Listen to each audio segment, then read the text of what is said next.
आज हम पढ़ने वाले हैं नया चैप्टर इलेक्ट्रिक पोटेंशियल विद्युत विभव 12th class physics chapter number 3 RBC के अकॉर्डिंग इलेक्ट्रिक पोटेंशियल यानी कि विद्युत विभव इस चैप्टर में हम विभव विभवांतर बिंदु आवेश के कारण विद्युत विभव विद्युत द्विध्रुव के कारण विद्युत विभव आवेशित गोलीय कोश के कारण अचालक गोले के कारण विद्युत विभव और आवेशित निकाय के कारण विद्युत स्थितिज ऊर्जा इत्यादि पॉइंटों के बारे में इस चैप्टर में हम चर्चा करेंगे। ठीक है, कहने का मतलब यही है कि इस पूरे चैप्टर में हम विद्युत विभव के बारे में पढ़ेंगे। एक भौतिक राशि है विद्युत विभव, यानी कि ये अदिश राशि भी है। अब देखें विभव और विभवांतर दोनों को पढ़ेंगे। पहले हम पढ़ना चाहेंगे विभवांतर को,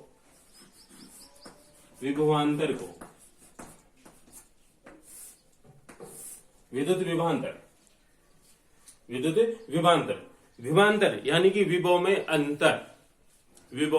अंतर। ठीक है, सीधी सीधी यदि हम बात देखें, विद्युत क्षेत्र में कोई दो बिंदु हैं और उनके मध्य यदि विभव में अंतर है और वहां से यदि हम एकांक धनावेश को एक बिंदु से दूसरे बिंदु तक लेकर जाएं तो हमें कुछ न कुछ विद्युत बल के विरुद्ध कार्य करना पड़ेगा और यह किया गया कार्य ही उन दोनों बिंदुओं के मध्य विभवांतर के तुल्य होगा।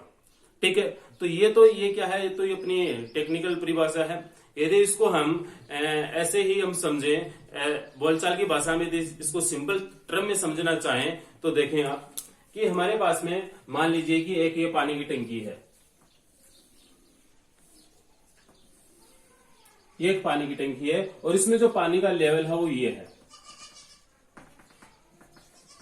पानी का लेवल इसमें यह है और इसके पास में एक दूसरी टंकी है और इसमें पानी का लेवल यह है।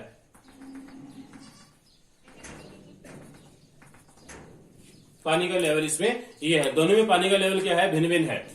अब यदि हम किसी एक पाइप की सहायता से इन दोनों को कनेक्ट कर दें, इन दोनों को हम जोड़ दें, एक पाइप की सहायता से इन दोनों को इस प्रकार से जोड़ दें, तो जोड़ने पर क्या होगा कि पानी का प्रवाह इस वाले टंकी से इस वाले टंकी की ओर होगा,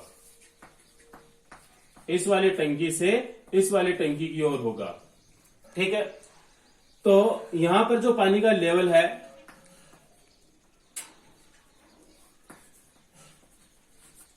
लेवल 1 बोल दें इसको और इसको लेवल 2 बोल दें। ठीक है, तो ये जो पानी का स्तर है इसमें ज्यादा है और इसमें पानी का स्तर क्या है, कम है। या फिर मुझे ये बताएं कि इन दोनों में पानी का लेवल बराबर हो तो क्या होगा, दोनों टंकियों में पानी का लेवल भिन्न भिन्न है तो क्या होगा। तो आपका एक ही आंसर होगा कि दोनों टंकियों में यदि पानी का लेवल भिन्न भिन्न है तो पानी एक टंकी से दूसरी टंकी की तरफ जाएगा। ठीक है, यानी कि पानी का प्रवाह होगा। तो यह जो लेवल है, यहां पर लेवल भिन्न भिन्न होने के कारण इनमें क्या हो रहा है, पानी का प्रवाह हो रहा है, पानी का प्रवाह हो रहा है। तो ये जो लेवल है वो क्या है, उच्च लेवल है और ये क्या लेवल है आपका, निम्न लेवल है, लो लेवल है। ठीक है, ऐसे ही यही बात यदि हम किसी चालक के लिए करें, यानी कि आपके पास में कोई तार है, एल्यूमिनियम का मान लें, कॉपर का मान लें, आयरन का मान लें, ये आपके पास में कोई तार है। यहां पर ये एल्यूमिनियम का तार मान लें हम। अब यहां पर इसमें कोई बिंदु ले लें, ये 1 ले लें और इस पर हम बिंदु ले लें, कोई ले लें 2 ले लें। ठीक है, तो अब इन दोनों बिंदुओं में यदि हम देखें कि यहां पर आवेश है और यहां पर जो आवेश है, आवेश का लेवल हम मान लें कि भिन्न भिन्न है, आवेश का लेवल हम क्या मान लें, भिन्न भिन्न मान लें, और यहां पर लेवल हम मान लें क्या उच्च लेवल है और यहां पर आवेश का लेवल क्या है, निम्न है। ठीक है, तब आप देखोगे कि उच्च लेवल से निम्न लेवल की ओर आवेश का प्रवाह होगा, आवेश का क्या होगा, प्रवाह होगा। तो ये आवेश का प्रवाह ही क्या है, विभवांतर है, ये आवेश का प्रवाह ही क्या है, विभवांतर है। या फिर हम देखें यहां पर बिंदु, यहां पर 1 पर विभव मान लेते हैं V1 है और यहां पर विभव मान लेते हैं V2 है। तो V1 क्या है, उच्च विभव है और V2 क्या है, निम्न विभव है। तो उस कंडीशन में भी बिंदु 1 और 2 के मध्य क्या होगा, आवेश का प्रवाह होगा। तो विभवांतर क्या है, विभवांतर उत्पन्न होने से उस चालक में आवेश का प्रवाह होगा, विभवांतर उत्पन्न होने से उस चालक में आवेश का प्रवाह होगा। अब हम देखते हैं टेक्निकली परिभाषा विभवांतर की, कि विद्युत क्षेत्र में तुल्यम तू बुढ़िया छोटी।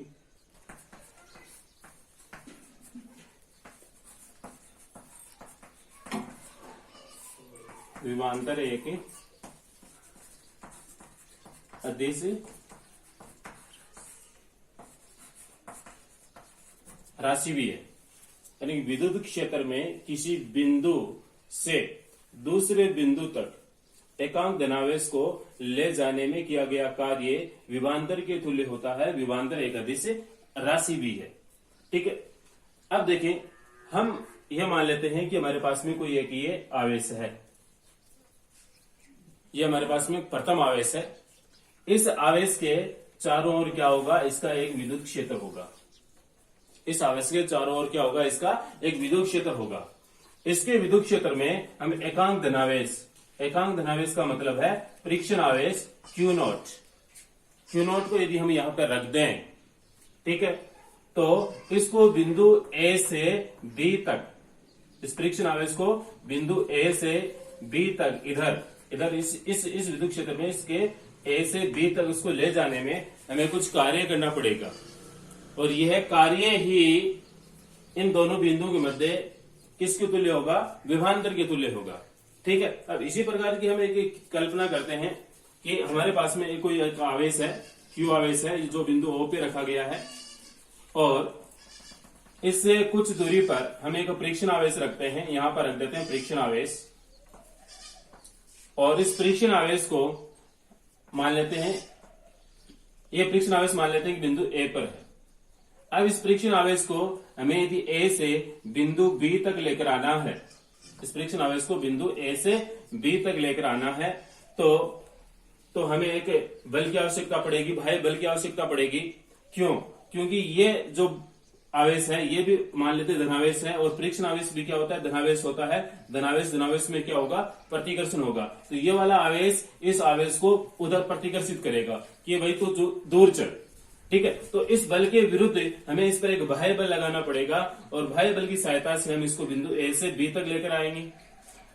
क्योंकि इसका परीक्षण आवेश का बिंदु A से B तक विस्थापन भी हो रहा है, और हम बाह्य बल भी लगा रहे हैं, दोनों क्रियाएं हो रही हैं। अतः हम कह सकते हैं कि यहां से इसको यहां से यहां तक लाने में कुछ कार्य किया जा रहा है, और यह कार्य ही क्या कहलाएगा? इन दोनों बिंदुओं के मध्य का विभांतर कहलाएगा। ठीक है, तो यहाँ पर एक विद्युत बल लगेगा Fe, उसकी डायरेक्शन ये वाली है, और यहाँ पर हम मान लेते हैं कि विभव VA है, और यहाँ पर विभव कितना है? VB है। ठीक है, तब और इन दोनों बिंदु के मध्य किया गया कार्य W मान लें। ठीक है, तो परीक्षण आवेश Q नॉट को A से B तक लाने में किया गया कार्य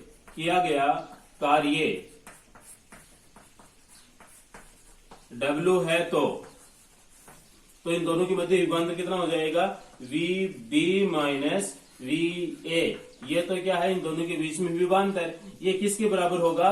कि एकांक धनावेश को A से B तक लाने में किए गए कार्य के बराबर। ठीक है, तो इसकी परिभाषा के अनुसार हम ये वाला फॉर्मूला बना सकते हैं। अब यदि हम Q नॉट को यदि एकांक धनावेश यानी कि हम इसको 1 कूलम मान लें, इसको हम कितना मान लें? 1 कूलम मान लें, तो 1 कूलम होते ही ये W किसके बराबर है? इससे विभांतर के बराबर है, इसे विभांतर के बराबर है। या फिर यदि हम देखें, इसका मात्रक देखें, W का मात्रक क्या है? यानी कार्य का मात्रक क्या है? जूल, और आवेश का मात्रक क्या? कूलम।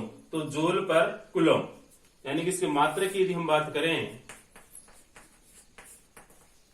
तो जूल पर कूलम, और जूल पर कूलम को हम सम्मिलित रूप से क्या बोलते हैं? वोल्ट बोलते हैं। वोल्ट, जिसको हम लिखेंगे V से लिखेंगे। ठीक है, अब हम पढ़ते हैं नई हेडिंग, विद्युत विभव, इलेक्ट्रिक पोटेंशियल।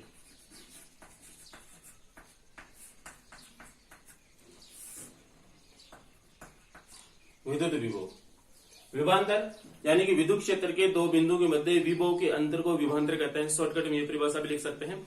विद्युत क्षेत्र के दो बिंदुओं के मध्य विभव के अंतर को विभांतर कहते हैं। यानी कि ये दो बिंदु हमारे पास में, ये इसके चारों, ये आवेश है, इस आवेश का चारों ओर का एक क्षेत्र है। एक क्षेत्र क्या कहलाएगा? विद्युत क्षेत्र। और विद्युत क्षेत्र में हमारे पास में दो बिंदु हैं, एक बिंदु ए और एक बिंदु बी। बिंदु ए पर विभव कितना है? VA, और बिंदु बी पर विभव कितना है? VB। तो इन दोनों बिंदुओं के मध्य विभव का अंतर कितना है? VB minus VA। तो यही क्या कहलाएगा? विभवांतर कहलाएगा। ऐसी परिभाषा भी हम लिख सकते हैं। ठीक है, तो विभवांतर यानी विद्युत क्षेत्र में ही दो बिंदु होंगे।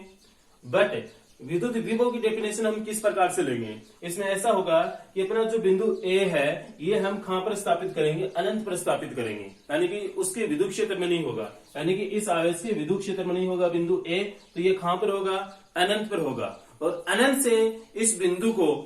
से इस परीक्षण आवेश को हम बिंदु बी तक लेकर आएंगे। तो अनंत से इस परीक्षण आवेश को बिंदु बी तक लेकर आने में जो कार्य किया जाएगा, वह कार्य ही इस बिंदु बी पर विद्युत विभव के तुल्य होगा।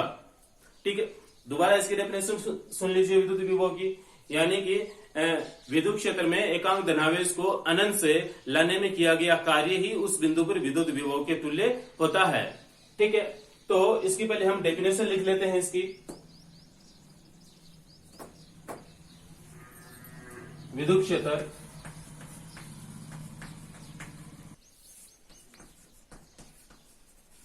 उस बिंदु पर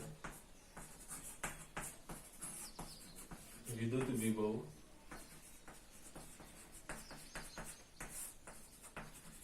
कहलाता है। यानी कि विद्युत क्षेत्र के किसी बिंदु पर एकांक धनावेश को अनंत से लाने पर किया गया कार्य उस बिंदु पर विद्युत विभव कहलाता है। बट ध्यान रहे, उस कंडीशन में क्या नहीं होनी चाहिए? बिना गतिज ऊर्जा में परिवर्तन किए, यानी कि काइनेटिक एनर्जी में कोई परिवर्तन नहीं होना चाहिए। अब हम क्या करते हैं कि हमारे पास में कोई एक बिंदु आवेश है, ये मान लेते हैं बिंदु आवेश हमारे पास में Q है, और इसका ये विद्युत क्षेत्र है चारों ओर। और इसके विद्युत क्षेत्र में हम एक परीक्षण आवेश को कहां से लेकर आ रहे हैं? अनंत से लेकर आ रहे हैं, दूर से लेकर आ रहे हैं, अनंत से यहां तक लेकर आ रहे हैं। तो यहां तक लाने में जितना कार्य किया जाएगा, वह किया गया कार्य ही उस बिंदु पर, यानी यहां तक लेकर आ रहे हैं तो इस बिंदु पर विद्युत विभव के रूप में संचित हो जाएगा, या विद्युत विभव के क्या होगा? तुल्य होगा। तो अब हमारे पास में ये वाली जो इक्वेशन थी इस प्रकार से थी, VB माइनस VA। तो VA को हमने कहां पर माना है? अनंत पर माना है। और अनंत पर जो विद्युत विभव होता है वो हम शून्य मानते हैं। अनंत पर विद्युत विभव कितना मानकर चलते हैं? शून्य मानकर चलते हैं। तो अतः विद्युत विभव VB माइनस VA, बिंदु ए कहां पर था? अनंत पर था। तो अनंत is equal to W upon Q naught, परंतु अनंत पर, यानी कि अनंत पर विद्युत विभव कितना होता है? 0 होता है। तो क्या हो गया? बिंदु बी पर विद्युत विभव कितना हो गया? तो VB minus 0 is equal to W upon Q naught, यानी कि बिंदु बी पर विद्युत विभव VB is equal to W upon Q naught, कुछ इस प्रकार से। अब विद्युत विभव भी क्या है? एक अदिश राशि है।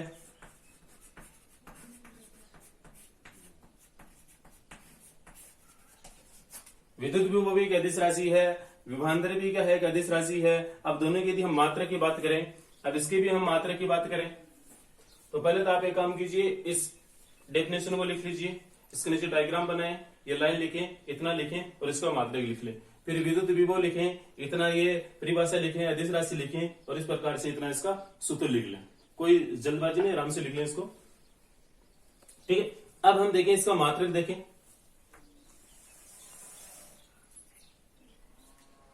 तो इसका मात्रक देख लें यहां से, तो इसका मात्रक W, तो W का मात्रक क्या है? जूल। और नीचे क्या? आवेश, तो आवेश का मात्रक क्या? कूलम। तो जूल पर कूलम, और या इसी को हम क्या बोलते हैं? वोल्ट बोलते हैं, ये वोल्ट। और वोल्ट को हम लिखेंगे किससे? V से लिखेंगे। ठीक है, या फिर इसकी हम विमा देखें, तो विमा जूल, यानी कि कार्य की विमा होती है M1 L2 T-2, और आवेश की विमा होती है T1 और A1। दोनों को रीअरेंज करके लिख लें थोड़ा सा। तो विमा क्या हो गई? M1 L2, ये T ऊपर जाएगा, ये -2 है, ये भी ऊपर लेकर जाएंगे माइनस का हो जाएगा, तो T-3। A को हम ऊपर लेकर जाएंगे, A एम्पियर है, ठीक है, तो ये भी क्या हो गया -1। ये क्या है हमारे पास में विद्युत विभव की विमा, और ये इसका क्या है मात्रक है। विभवांतर और विभव दोनों का मात्रक और विमा दोनों क्या होती हैं, समान होती हैं, ठीक है। अब इसका हम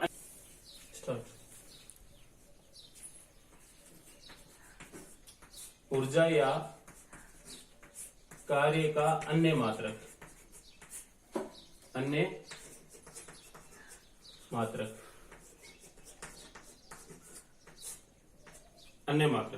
एक मात्रक तो कार्य या ऊर्जा का मात्रक क्या होता है, जूल होता है। एक कार्य और ऊर्जा का एक अन्य मात्रक होता है इलेक्ट्रॉन वोल्ट। और इलेक्ट्रॉन वोल्ट बराबर हम लिख सकते हैं कि 1.6 इंटू 10⁻⁻19 जूल, ऐसा लिख सकते हैं, ठीक है। एक इलेक्ट्रॉन वोल्ट बराबर कितना लिख सकते हैं, 1.6 इंटू 10⁻⁻19 कूलम जूल होता है। ये आपको याद रखना है, ठीक है। तो दूसरी बात ये है कि ऐसा क्यों, यदि हम ये वाला जो सूत्र आया था हमारे पास में, ये आया सूत्र आया था विद्युत विभव V = W/Q0। तो यहां से हम क्या लिख सकते हैं, W = VQ0। V का मात्रक वोल्ट और आवेश का मात्रक कितना लिख दें हम, कूलम लिख दें। और एक कूलम यानी कि एक इलेक्ट्रॉन का यदि हम मान रखें तो ये वाला मान इस प्रकार से रख सकते हैं। तो ये भी आपको याद रखना है, ठीक है। तो सीधी बात यही है कि विभवांतर कब उत्पन्न होगा, जब दो बिंदुओं पर विद्युत क्षेत्र के दो बिंदुओं पर विभव का मान क्या होना चाहिए, भिन्न भिन्न होना चाहिए, ठीक है। विभव का मान भिन्न भिन्न है तो इन दोनों बिंदुओं के मध्य विभवांतर उत्पन्न हो जाएगा। विद्युत विभव के लिए हमें क्या करना पड़ेगा, आपको ध्यान रहे कि जो परीक्षण आवेश है या एकांक धनावेश है Q0, इसको हम कहां से लेकर आएंगे, अनंत से लेकर आएंगे, ठीक है। Thank you.